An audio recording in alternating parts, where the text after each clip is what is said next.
That sounds terrible. Another terrible thing that just happened is that Kyler Murray actually got hurt, and Kyler Murray has been one of my like go-to buys all season. I Yeah. have him on a bunch. Luckily, people haven't been selling to me, so that's good. But I guess he Lucky remains a you. buy. He remains a Lucky buy. you.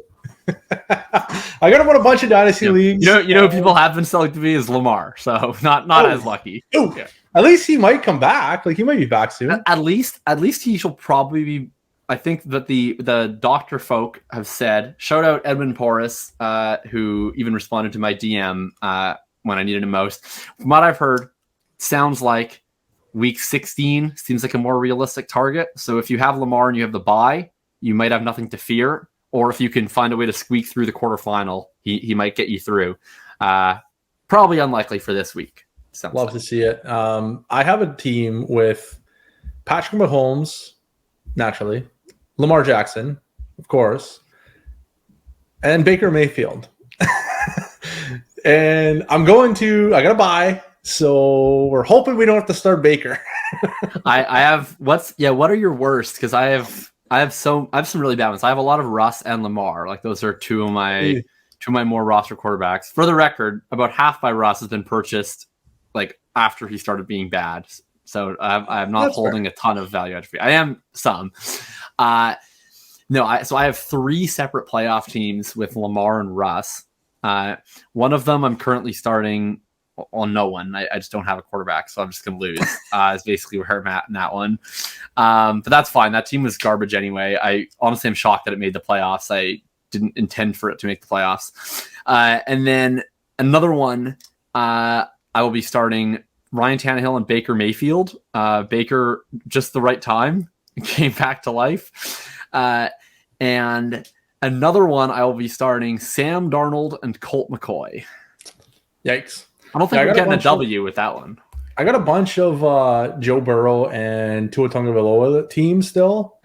And then outside of those guys, it's, Kyler Murray, who's now out. Yeah. And then I had a pile of Marcus Mariota, who had been starting up until now. So that's too bad. Yeah. And then Baker Mayfield. Those are like my main like rostered quarterbacks. And hopefully the Burrow and Tua teams are going to do well. Yeah.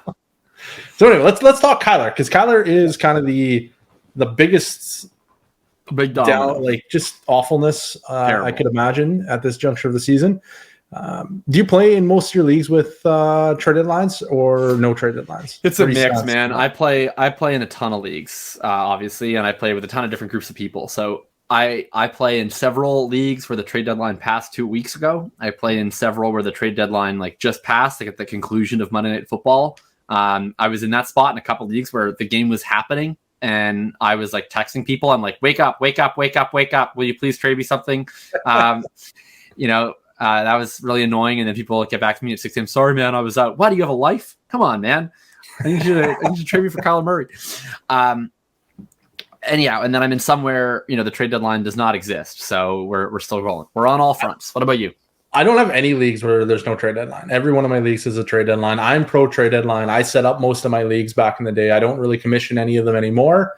But 3, 4, 5, 6, 7 years ago, I had set them up originally, and the bylaws are kind of basically what I had. Are you like an American automotive company? You build routes and then you just export the jobs overseas? Pretty much, yeah. You start the league and then you export it to China? So I was a obsessive fantasy player, like dynasty player, like obsessive. And that's kind of how I got into doing like analysis, obviously. You just keep going. And then once I got into doing like the Patreon and stuff, like I just ran out of time is really what it came down to. Right. And it was like, okay, I got to cut some things off my plate. What are some things I can cut off without really affecting things? And it was like, well, I spent a whole bunch of time commissioning leagues. We're going to nix some of those and found other people to take over the leagues. So that was kind of the plan. Anyway, so I have a bunch of leagues where the trade deadline is already passed, but most of my leagues actually goes right up until kickoff of the specific game into the playoffs. So I have until like Thursday or whenever that specific team kicks off this week to make some magic happen in a few leagues. Makes sense. I guess where I'm going with all this is Kyler Murray is hurt. He's got a torn ACL. Yeah. If you're a contender, are you selling Kyler Murray? Yeah, I mean, so I think that I'm definitely open to it. It depends. I mean, Kyler Murray, first of all, it kind of depends what your backup plan is, right? Like, let's say you have, I don't know, Kyler Murray and then like another clear-cut starter. And so then your QB3 that you're now starting because of Kyler is like, I don't know, Kirk Cousins or something. Like in that scenario, I'm probably just riding it out. Like I don't know, Kirk Cousins could get hot. Like how much of a massive upgrade am I going to need within like a 1 to 3 week interval over Kirk Cousins that I'm going to go and trade an arm and a leg to get off of Kyler Murray, who's an asset that I want to hold long term anyway? Probably not a ton. If my backup plan is like either, you know, not starting a quarterback in Superflex position, or it's like Colt McCoy or Brett Rippon or like whoever's the best I can get off waivers, or let's say it's like, you know, a really objectionable starting option, like it's Baker Mayfield or it's Taylor Heineke, or it's like slow down on the objectionable with Baker Mayfield. Come on. Yeah, he's pretty objectionable. The guy just did you see what he did on Thursday night? I actually did not, to be honest, but I was following the CBS Sports app for most of it. It wasn't in your like film review, like to get ready for the show. Like, don't you rewatch all the games or something? I missed that memo. Oh, that's what I do. I just assumed everyone was. Yeah, that's what you do. Yeah. So like for me, I'm not. If I have Baker Mayfield, I do have a lot of Baker Mayfield. If I have Kyler Murray, on the other hand, I am probably not selling him. It just like the chances that I can trade Kyler Murray for someone that can come in and immediately like provide Kyler Murray production is just so slim. I'd probably rather just go and trade for some like third tier backup type running back or quarterbacks and hope for the best. This is probably my plan. Well, I'll give you some ideas, right? So here's what I tried in. So I have Kyler Murray on 3 dynasty teams. And for people unaware, I play in 50 dynasty leagues. So I actually, for most of the season, I was like, I need to buy more Kyler Murray. I'll probably be doing a lot of that in the offseason. So I don't have a ton of Kyler. Of those 3 Kyler teams, one of them is not a playoff team. The other 2 are. And neither of those playoff teams, I would say, are like particular juggernauts. One, I think, is basically just dead. Like it was a Kyler Lamar team that was already the 6th seed. So I'm just not going to do anything to try and remedy it. Like I'll just let it die. My other team is one that is also not a bye team, but I think it's a lot more live. Like it was pretty injured. Like I have Hollywood Brown on that team. I have Jonathan Taylor on that team. I have Mike Williams on that team. I have Darren Waller on that team. Like I have a lot of guys who did not help all season, but who theoretically could help now. That team I definitely had higher hopes for. The trade deadline passed at the end of the Monday night game, so I was not able to get anything to address it, but I did try. And there was 3 quarterbacks that belonged to teams out of the playoffs where I tried to offer Kyler and my second, which will be 2-7 at worst, and I'm hopeful will be later than that. I tried Kyler plus that for Watson, for Fields, and for Lawrence. I was rejected on all 3 accounts, unfortunately. But I thought that with those guys, I'm still maintaining that top tier quarterback value and the flexibility to do what I want with it. And then I'm basically kind of throwing the second out as consideration for the opportunity to compete in a real way in this year, and then probably have a quarterback for the first half of next season in that league. I thought that was a reasonable amount to pay. I was countered with 2 seconds for Fields, and I ultimately declined that. I thought that was a little bit too much for guys where I see them pretty equal from a long-term perspective.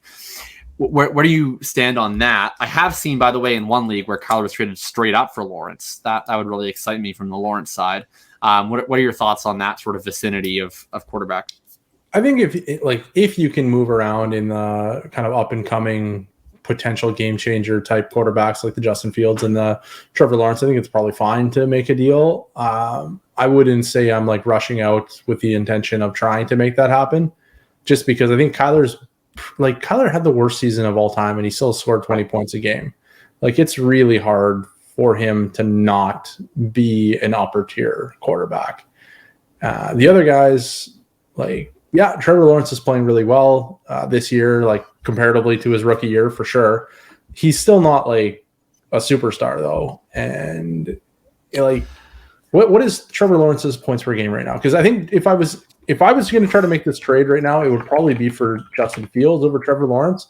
Because Fields is scoring a lot. Lawrence isn't scoring. I prefer Fields to Lawrence, but I'm bullish on Lawrence. Like I think I've aired this take before on the show, but my take on Lawrence is that these quarterbacks that are not the elite rushers, but who are showing enough to be an elite passer, it's like a scenario where they're going to need variance to favor them more to be able to have that sell window, but I just think that it's coming. Like he's going to have that Burrow window or Herbert window or Dak window where everything's working in his favor.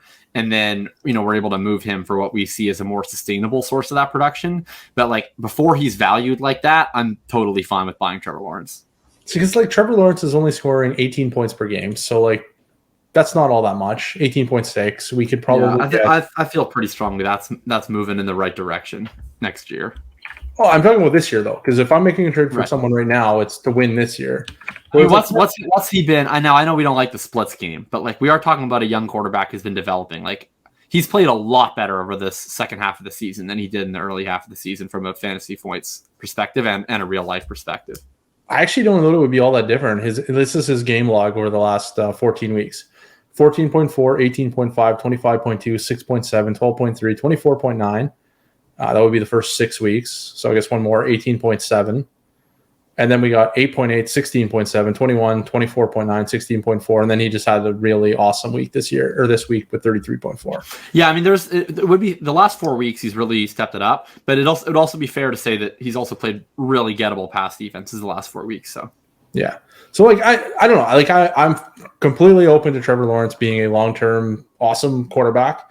I just don't know that he's going to go out and put up considerably more points than like I don't know, Mike White or something like that. Like no, I mean I think that it's possible that he doesn't. I guess I'm viewing the Lawrence thing a little bit differently. Like I think that you're probably not getting difference-making production from Trevor Lawrence rest of season, but I think that it allows you to hold the spot essentially. Like you're probably downgrading a little bit from Kyler to Lawrence, but you're not like putting Zonathan Knight in Superflex. Like you have a viable option, and I don't think you're really paying for it because I think you're going to have similar value on those guys next season, and you're able to stay in that upper tier quarterback from a market perspective. Where like the deals that I would not be doing for Kyler, for instance, where I'm not even entertaining it, is if someone's like, oh, I'll give you like Derek Carr, and I'll give you something else. Like I'm not doing that. Like once I've hit that elite top quarterback tier, I only want to trade them for each other. I don't want to get out of that tier unless I'm completely blowing up my team and I'm getting like a ton of picks and whatever else. But I don't want to leave that tier. So like I don't want to do the Kyler for Goff and stuff or the Kyler for Cousins and stuff. Like I'm only doing it to stay in that tier, and I'm willing to pay a little bit extra to stay there and get the near term production. I agree with you in the sense though, if you're like talking Kyler, I don't know, if my next best option was viable. Like if I had Goff as my QB3 and I lost Kyler, I'd probably be less excited about doing the Lawrence. Yeah. Yeah, I think like if I'm a contender right now and my trade deadline is not passed, I can make a trade right now. I'm probably not trading Kyler. If for some reason I can pull off a deal to get like a Justin Fields, then sure. But I don't think that's overly realistic. I don't know why the other party would make that trade, I guess is where I'm coming from. Well, if you add a second, that's where they might make it. I guess, but like they're basically throwing in the towel at that point, which is possible. Well, but why is the Justin Fields team in the playoffs? Like I'm saying, go to the team that isn't in the playoffs. Fields score like 20 points a game, right? But it's entirely conceivable that Justin Fields is on non-playoff teams. Well, sure. Well, yeah. Right. Yeah, I'm saying go to the like if you're trading Kyler Murray, your market is probably the non-playoff teams. Yeah, I guess. I'm just thinking 21.4 points per game from Justin Fields. There's a million different things that can happen for Justin Fields to not be on a playoff team. Like that is not hard to imagine. All right. So anyways, if I can pull off something for Justin Fields to a non-contender, I'd be open to it. I don't love it necessarily, but I'd be open to it. Alternatively, what I would probably just go and do if I don't have a viable third quarterback already, like if I am sitting here thinking about, oh man, I got to start Baker Mayfield this week in my playoff matchup, probably not loving that prospect right now because likelihood of him being good are pretty slim this season. So I'd be looking at like filling the gap with like a Mike Smith or Mike White. What was that guy's name? Mike White? Yeah, Mike White. Yeah, Mike White. Like I go get him. But he might not play this week. He's not going to play this week either? Well, he's probably going to play, but he's day-to-day with a rib injury. All right, so maybe not Mike White, but probably. But you could get White and Flacco, I guess. You can both. Flacco's probably available. You might even get him on waivers, right? And then alternatively, like someone like a Geno Smith, who's like a discounted like potential long-term starter, or an Andy Dalton or something like that. I just go try to. Andy Dalton's a great one because he gets Atlanta this week. So Andy Dalton's like a legitimate streamer this week that you could get for almost nothing. And I mean, we've talked about this before, how bad quarterback is going forward. Like Andy Dalton could start again next year. That's not inconceivable. Mm-hmm. I think that Ryan Tannehill, I just think Ryan Tannehill's really been undervalued. I've seen some offseason startups where he's going in like the 11th and the 12th round. Like my thoughts is like, I just don't view him as a stopgap. I just want to buy him because I just think he's going to have several more years as an NFL starter. Ryan Tannehill? Yeah. Yeah. I think Ryan Tannehill will be a great spot. Like if you have Kyler Murray and you do not have a backup third quarterback that's worth starting, Ryan Tannehill will be perfect because you can buy him and you're getting the insurance moving forward as well. Because the next part of this Kyler Murray thing is now he's got a torn ACL in week 14 this year. When's he coming back? Is he going to be the same? You need an option next year. Yeah. We like Ryan Tannehill would be a better option than like a Mike White, a more expensive one, but a better option because he's usually not that expensive. Like he's often purchasable for a mid to late second. And I just want to do that anyway. Fine. Yeah. I just want to do that anyway. Like there's not a demonstrable difference between Ryan Tannehill, like in terms of projecting forward. There's really not a big difference between him, Cousins, Carr. Yeah. Like he's the same tier of quarterbacks as those guys. Geno. I mean, Geno's been better this year, but in terms of moving forward, I think that's kind of like a group. Maybe you throw Goff in that group too, Jimmy G, but they're kind of the lower end of it. Yeah, for sure. Another one that I think would be interesting would be like a Desmond Ridder, even though he's probably terrible. My issue with Ridder is he's going to be costly. He's less expensive than Ryan Tannehill according to Fantasy Calc right now. I think that, but this is one where like I'm just gonna put on my like in my league hat, like. Sentiment wise, right? If you have Ryan Tannehill, you don't really feel any type of way about Ryan Tannehill. Now, I always feel a type of way about Ryan Tannehill, but I just think like most people, if you're like, hey, is Ryan Tannehill available? Like most people, if they're not relying on him, like either he's their third or fourth quarterback or they didn't make the playoffs or whatever else, like the vibes on Tannehill are not good. Like he hasn't produced a ton. He's blasé. He's old news. He might not be in Tennessee next year. They just fired their GM. What if they rebuild everything?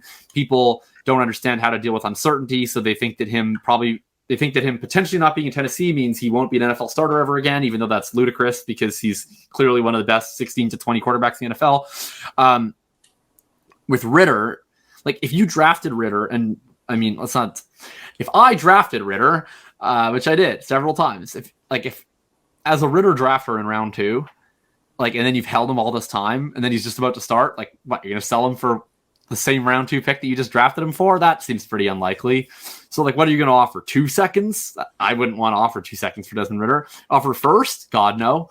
Like, how else are you going to get it? You'd have to get him with, I guess you can get him with some sort of player, maybe, if that Ridder manager needs something else, you could work it out. It just seems like a narrower path to me, where I think that Ridder excitement is at an all-time high, which leads us to our next topic, by the way, which is, unless there's anything else you want to say on Kyler, but I kind of want to talk about Ridder time. Well, I think just to finish up with Kyler, I think I am in no way really punishing Kyler for this injury in terms of like long-term prospects. Like, yeah, it's an ACL for sure. That's probably not going to be great for him next year, but he's realistically, I can't see him coming back for week 1 at this point. It's possible. But if he does, I'm probably not expecting Kyler Murray of old. And then, by the time we get to midseason next year or even into 2024, I think he's right back to where he was. So let's say this, not counting the next 3 weeks. So like either you're in an off-season startup or you haven't made the playoffs and this season's over. How are you viewing Kyler? So like I'm just going to list off quarterbacks. Let me know when you have a quarterback that you view as like interchangeable in terms of value with Kyler. where you wouldn't be like willing to pay like Kyler plus stuff, like stuff that's material. Let's say an early second at least is like kind of the difference between tiers, or where you decisively prefer Kyler. So Mahomes, Allen, clear tier above, right? Yeah. Okay. So then that next group, like Lamar, Herbert, Burrow. Where are we with the Jalen Hurts? That's probably the next four. I'm probably under the Kyler for them. Like I'd rather have them than Kyler, I think, at this point. And then that next group, we have Watson, Fields, Lawrence, Dak, Tua. That's probably, is that the crew that Kyler's I think that's the crew, and I'd probably have Kyler. Like if it were me, and who would I rather have rest of their life? It would be Kyler above those guys, but he'd be below the guys above him. Okay, I feel similarly about that, except I think I would take Watson and Fields over Kyler, probably. Well, I actually have Watson up in the higher tier, to be honest. I do too, but along with Burrow and Herbert and those guys. Yeah, and then I think Kyler and Lawrence are kind of are probably closest to equivalent for me, but I would decisively prefer Kyler over Dak, and I don't subscribe to Tua and on, so I don't have Tua in this tier at all. But shout out to the Tua Hive. Did you see the tweet asking whether or not you'd rather have Kyler Murray or Caleb Williams? And that 70% of people said Caleb Williams. And I distinctly said. And did you retweet it because you were so excited about Caleb Williams?